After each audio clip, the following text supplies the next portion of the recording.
Hello बच्चों, एक बार फिर आपका स्वागत है हमारे इस नए सेशन के अंतर्गत। और आज हम आपको बताने वाले हैं संज्ञा। हम पिछले सेशन में बता चुके थे, अब हम इसके आपको बताने वाले हैं विकार। देखिए, तो सबसे पहले समझिए विकार होता क्या है।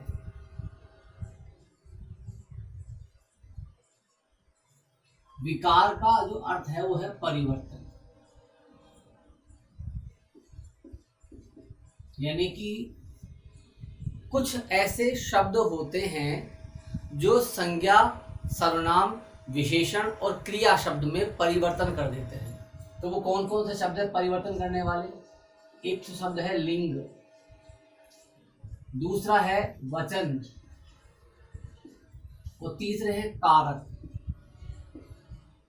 ये तीन ऐसी व्याकरण के अंतर्गत चीजें हैं जो परिवर्तन का कारण बनती है किस किस में, और इसके माध्यम से परिवर्तन किस किस में हो जाता है।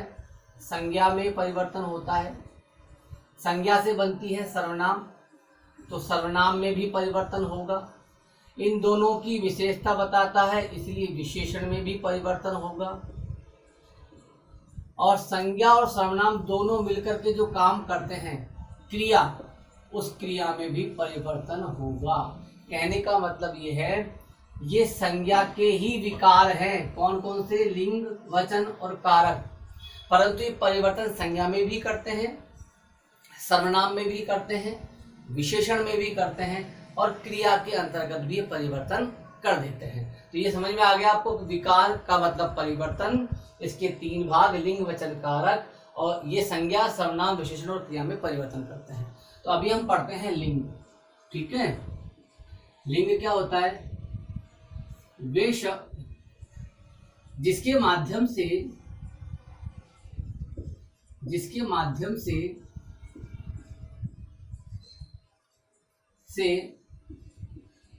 पता चले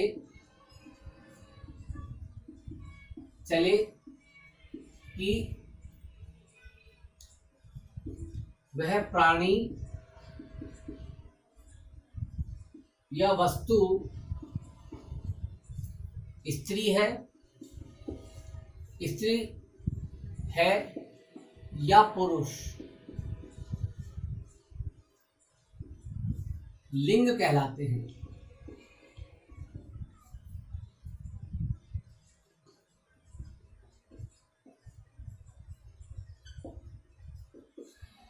यानी कि जिसके माध्यम से हमको ये पता लग जाए कि भाई ये जो वस्तु है, ये जो चीज है, ये स्त्रीलिंग है, स्त्री है या पुरुष, इस बात का यदि पता लग जाए तो वो सभी शब्द लिंग कहलाते हैं। ठीक है, देखिए लिंग के भेद मूल रूप से दो हैं। कौन कौन से? एक आपका हो जाता है स्त्रीलिंग,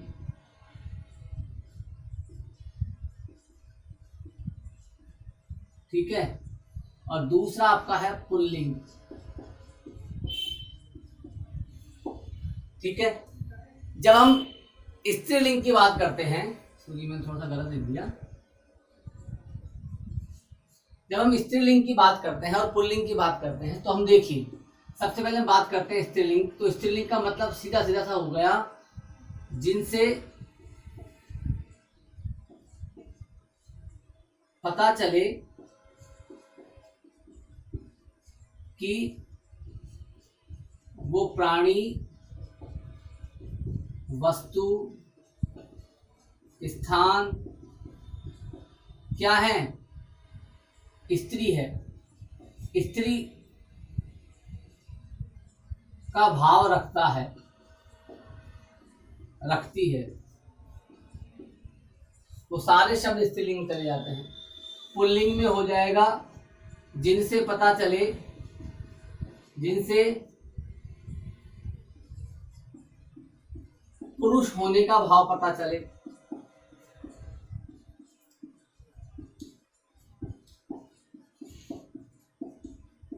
वो पुल्लिंग में चले जाते हैं।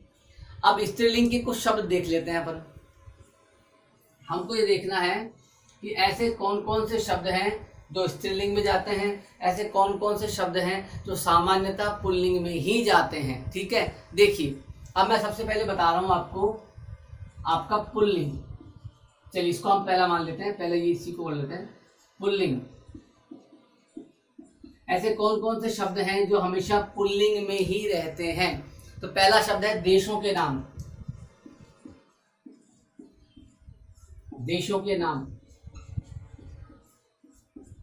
भारत, पाकिस्तान, श्रीलंका, बांग्लादेश, जितने भी, New Zealand, Afghanistan, America, south Africa, England, Australia, जितने भी शब्द नाम हैं वो सारे देशों के नाम हमेशा पुल्लिंग ही होते हैं। फलों के नाम,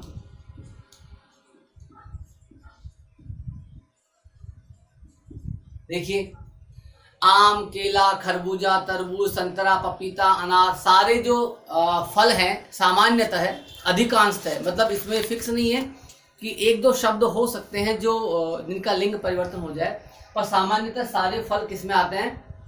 पुल्लिंग में ही आते हैं। ठीक है, अब एक और चीज है, आपको बहुत सरल रास्ता बताता हूँ स्त्रीलिंग पुल्लिंग पहचानने का।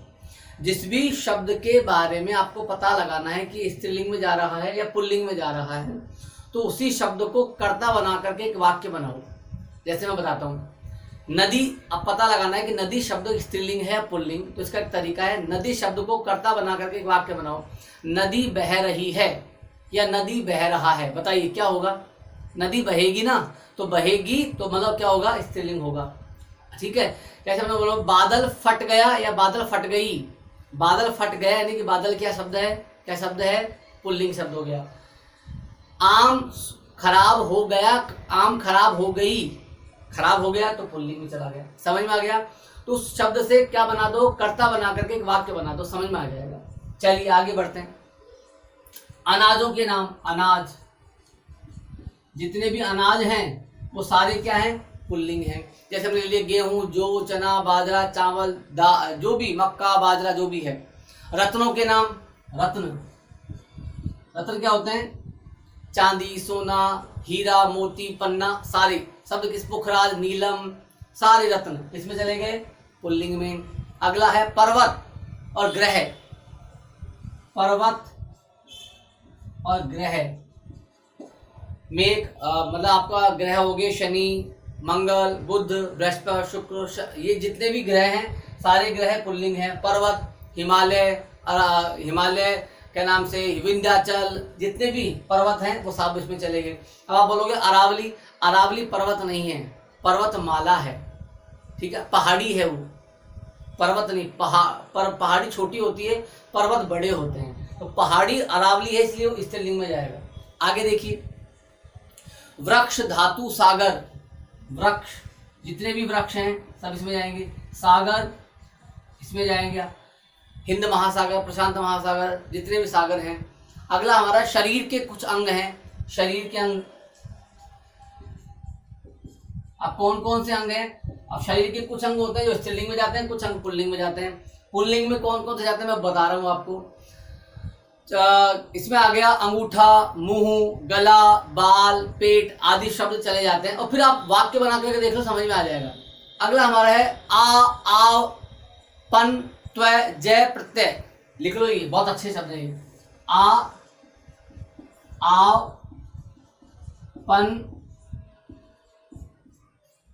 और देखिए पा, त्व, जय, पा, त्व, जय, ये प्रत्यय, ये प्रत्यय हैं सारे।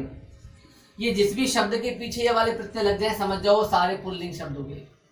ठीक है, आगे बढ़ते हैं। अब हम बात कर लेते हैं स्त्रीलिंग शब्द कैसे बनते हैं और स्त्रीलिंग शब्द में कौन कौन से शब्द आते हैं, इसमें बात कर लेते हैं। स्त्रीलिंग में आएगा नदियों के नाम। देखिए नदी जितनी भी हैं, सरस्वती, कावेरी, जितनी भी नदियां, ब्रह्मपुत्र खैर नदी नहीं है, वो तो नाले के रूप में जाना जाता है। गोदावरी, झेलम, जितनी भी नदियां हैं। फिर आ गया छोटे बर्तन, कुछ अंग, शरीर के कुछ अंग भी इसमें आएंगे। कुछ अंग यहाँ पे आ जाते हैं, कुछ अंग इसमें आ जाते हैं। बर्तन छोटे मोटे इसके इसका हिस्सा होंगे। अगला हमारा इसी के अंतर्गत है तिथियां, खाद्य पदार्थ, खाने के जो पदार्थ हैं, खाने के पदार्थ क्या होंगे? स्त्रीलिंग होंगे। और देखिए आपके इसमें लिखे हुए हैं भाषा और तिथि, भाषा और तिथियां अब भाषा समझ में आ गई। तिथि क्या होती है? हिंदू पंचांग के अनुसार 15-15 का कृष्ण पक्ष और शुक्ल पक्ष होता है। तो हम यहाँ से पढ़ते हैं एकादशी, द्वितीय, चतुर्थ, तृतीया, पंचमी, छठे, सातः, आठे, नौवीं, 10वीं, 11, 12, 13, 14 और अमावस्या, पूर्णिमा। ये सारे शब्द क्या हैं? स्त्रीलिंग शब्द हैं। तो यहाँ हमने पढ़ा स्त्रीलिंग और पुल्लिंग के बारे में। अब हम आपसे बात करना चाह रहे हैं कि ऐसे हम किस प्रकार से स्त्रीलिंग और पुल्लिंग बना सकते हैं, यानी कि स्त्रीलिंग को पुल्लिंग और पुल्लिंग को स्त्रीलिंग कैसे कन्वर्ट करते हैं, बदलते हैं। आइए हम उसका अध्ययन करते हैं।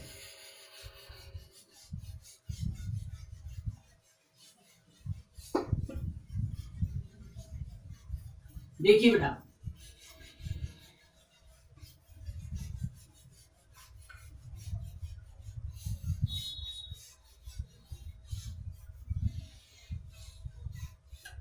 चलिए प्रारंभ करते हैं। अब है आ प्रत्यय लगा करके किस प्रकार से हम पुल्लिंग शब्दों में कन्वर्ट करते हैं। आ प्रत्यय लगा करके, आ प्रत्यय से कैसे बनेगा समझा देता हूं।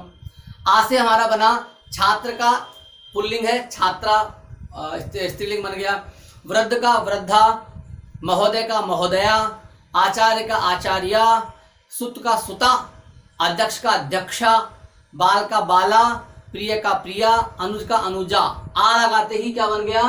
क्या बन गया? पुल्लिंग का स्त्रीलिंग बन जाता है।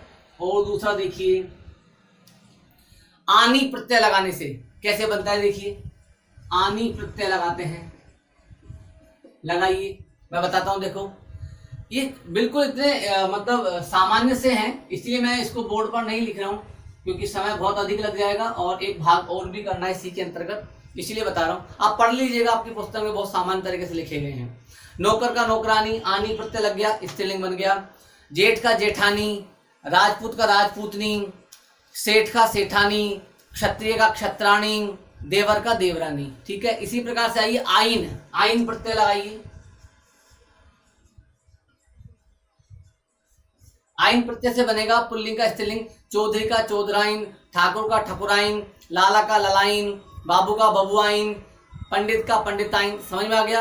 आगे बढ़ते हैं। बड़ा ई लगाने से, बड़ा ई का प्रत्यय के रूप में यूज करते हैं, तो पुल्लिंग का स्त्रीलिंग कैसे बनेगा? पुत्र का पुत्री, बकरा का बकरी, नाना का नानी, चाचा का चाची, लड़का का लड़की, घोड़ा का घोड़ी, मुर्गा का मुर्गी। आगे समझ में। चलिए आगे बढ़ते हैं। ई या प्रत्यय लगाने से देखिए, लगा करके देखते हैं। इसमें बनाते हैं हम गुड्डा का गुड़िया, आ इया, चिड़ा का चिड़िया, लोटा का लुटिया, बेटा का बिटिया, चूहा का चूहिया, डिब्बा का डिबिया। ठीक है, तो इस प्रकार से कुछ प्रत्यय लगा करके हम स्त्रीलिंग के पुल्लिंग बना सकते हैं। चलिए अब हम अगले भाग पर चलते हैं, और अगला भाग है हमारा, क्या भाग है? अभी हमने लिंग पढ़ लिए, अब हम पढ़ते हैं वचन। चलिए वचन पढ़ते हैं।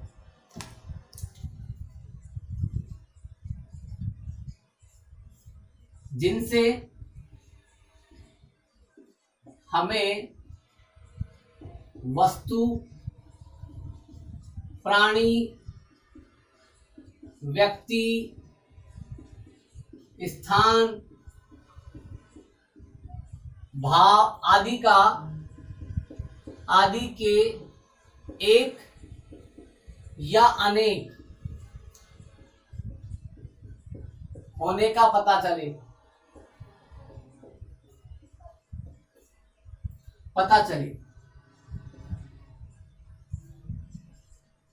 वचन है, वचन कहलाते हैं। आप समझ गए होंगे इसको, तो बहुत सामान्य है भाई। जिससे पता लग जाएगा कि ये एक है या एक से अधिक है, इस बात को बताने वाले चीजें वो वचन हैं। वचन दो प्रकार के होते हैं। देखिए, पहला एक वचन और दूसरा होता है बहुवचन।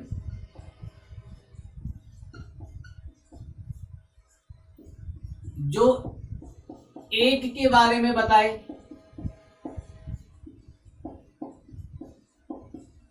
वो एक वचन। जो एक से अधिक के बारे में बताए, एक से अधिक जितना भी हो जाए सब बहुवचन हो जाएगा।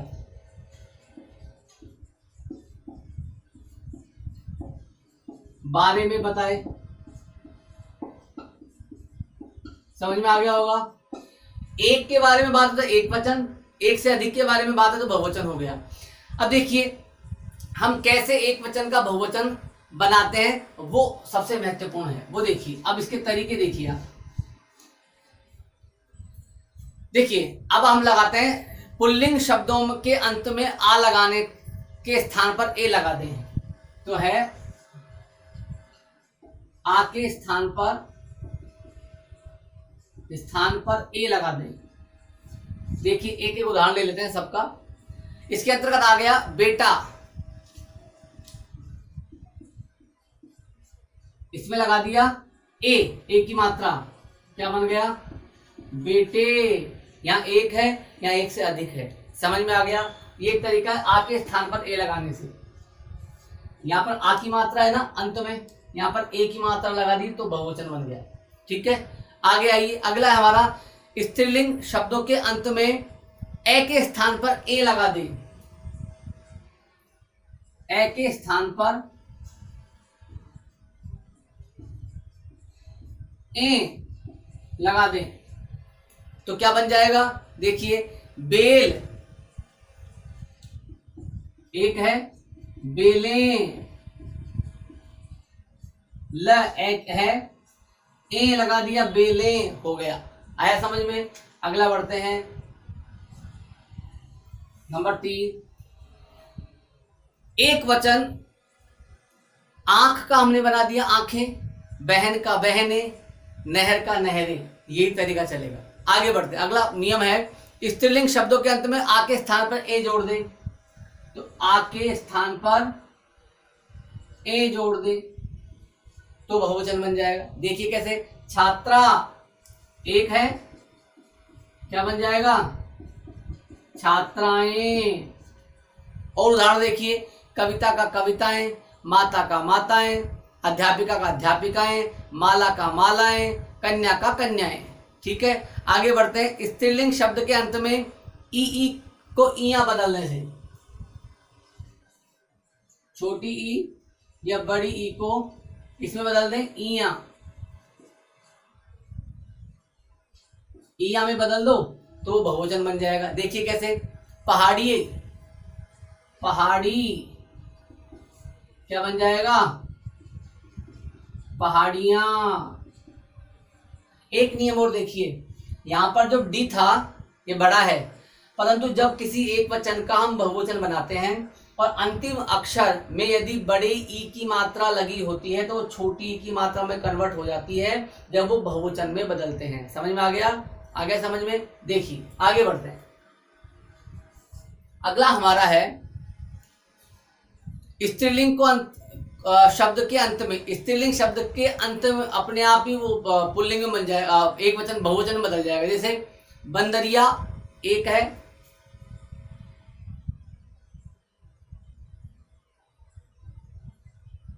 देखिए बंदरिया सामान्य है, चंद्र बिंदु यानी अनुस्वार लगाकर, सॉरी अनुनासिक लगाकर भी होता है, तो क्या बन जाएगा बंदरिया, बंदरिया।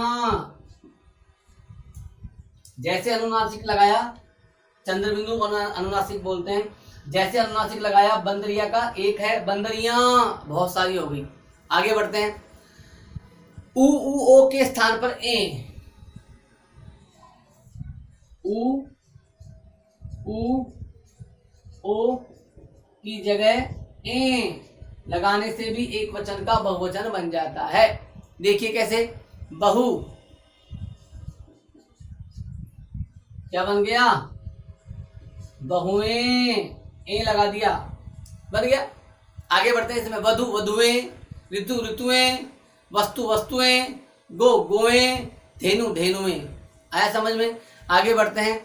अंत में वृद्ध जन या जन वर्ग गण जोड़कर, जन वृद्ध या गण शब्द जोड़ करके भी एक वचन का बहुवचन बनाया जाता है। देखिए कैसे, अध्यापक एक है, अध्यापक गण आया समझ में, गण लगा दिया। ऐसे वृद्ध में वृद्ध जन लगा दिया, वृद्धजन बन जाएगा। आगे देखिए, गुरु गुरुजन, मित्र मित्रगण, आया समझ में। तो इस प्रकार से जन गण और वृद्ध शब्द लगाने से यहाँ पर क्या बन जाते हैं हमारे, क्या बन जाते हैं, मतलब एक वचन का बहुवचन बदल जाता है। अब यहाँ पर बहुत अच्छी चीजें बताई गई हैं, वो समझिए। सम्मान देने के लिए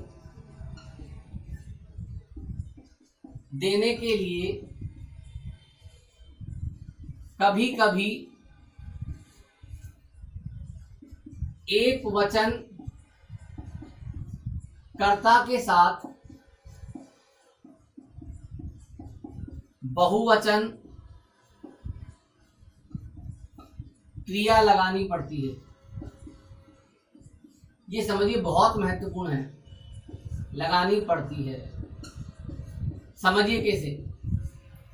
एक शब्द है हिंदी के अंतर्गत, जब हम वाक्य की संरचना करते हैं तो सबसे पहले आता है कर्ता, फिर आता है कर्म,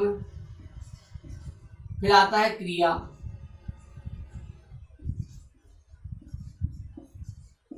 यही नियम है, राम पुस्तक पढ़ता है। परंतु यदि हमें किसी व्यक्ति के लिए, यानी कि यदि पुल्लिंग का राम है तो क्रिया भी क्या आएगी, पुल्लिंग की आएगी। यदि क्रिया एक वचन में है तो क्रिया भी क्या आएगी, एक वचन में आएगी। परंतु बहुत बार हम क्या करते हैं कि कर्ता को, मेन सब्जेक्ट को, संज्ञा को सम्मान देने के लिए हम हमारा जो अंतिम क्रिया है उसके अंतर्गत वचन बहुवचन का कर देते हैं। देखिए कैसे, दशरथ एक है, एक वचन में है, जा रहे हैं, पर क्रिया क्या है, बहुवचन की है, क्योंकि सम्मान दे रहे हैं। पापा जा रहा है, कभी बोलते हैं क्या वैसा, क्या बोलते हैं हम, जा रहे हैं। तो कभी कभी एक वचन क्रिया कर्ता के साथ में हमको सम्मान देने के लिए बहुवचन वाली क्रिया लगानी पड़ती है। ठीक है, तो ये इस सेशन के अंतर्गत हमने संज्ञा और उसके विकार के जो दो भाग हैं, कौन कौन से, स्त्रीलिंग, लिंग और वचन। लिंग के अंदर मैंने बता दिया दो प्रकार के लिंग होते हैं, स्त्रीलिंग और पुल्लिंग। फिर मैंने आपको बताया वचन के बारे में बता दिया, एक वचन और बहुवचन होते हैं और किस प्रकार से परिवर्तित होते हैं, वो बात भी मैंने आपको इस सेशन के अंतर्गत बता दी। तो चलिए अब हम मिलते हैं आपसे अगले सेशन के अंतर्गत, और अगले सेशन के अंतर्गत हम आपको बताएंगे जो अंतिम भाग जो हमारा छूट गया है, विकार, कौन सा, कारक, उसके बारे में हम आपको अध्ययन कराएंगे। एक छोटी सी बात और आपको समझानी है जो बहुत महत्वपूर्ण है, कि जब भी हम वचन की बात करते हैं, जब भी हम लिंग की बात करते हैं, और ये आगे के सेशन में जब हम कारक की बात करेंगे, ये तीनों ही बहुत महत्वपूर्ण चीजें हैं, क्योंकि ये तीनों चीजें ही वाक्य संरचना में चीजों को समझने के लिए बहुत जरूरी है, पहली बात। दूसरी महत्वपूर्ण बात यह है कि लिंग, वचन और कारक, इनको विकारी शब्द इसलिए कहा जाता है क्योंकि इनके माध्यम से चार प्रकार के विकार होते हैं। जैसे मैंने प्रारंभ में समझाया था, संज्ञा, सर्वनाम, विशेषण और क्रिया, ये चारों शब्दों में परिवर्तन होता है। तो आगे के जो हमारे पाठांश आएंगे, अध्याय जो आएंगे, उसमें सबसे पहले विकारी जो शब्द हैं उन्हीं के बारे में चर्चा होगी। तो पहला विकारी जो शब्द है संज्ञा, उसके बारे में चर्चा हम कर चुके हैं। आगे के सेशन में हम पढ़ेंगे सर्वनाम, फिर हम पढ़ेंगे विशेषण, फिर हम पढ़ेंगे क्रिया। तो ये चारों विकारी शब्द होने के बाद में फिर हम पढ़ेंगे अविकारी शब्द। तो याद रखना, हर बार मैं बोलने वाला हूं जब आगे के सेशन में चलेंगे, वचन, लिंग और आगे के भाग में जो मैं पढ़ाने वाला हूं कारक, ये तीनों कारण हैं, लिंग, वचन, कारक, जो संज्ञा, सर्वनाम, क्रिया और विशेषण के अंतर्गत क्या करते हैं, परिवर्तन करते हैं। तो यही निर्धारित करते हैं कि कौन से शब्द विकारी हैं और कौन से शब्द अविकारी हैं। इसके बारे में विस्तृत रूप से अध्ययन करेंगे अगले सेशन में। तब तक के लिए धन्यवाद।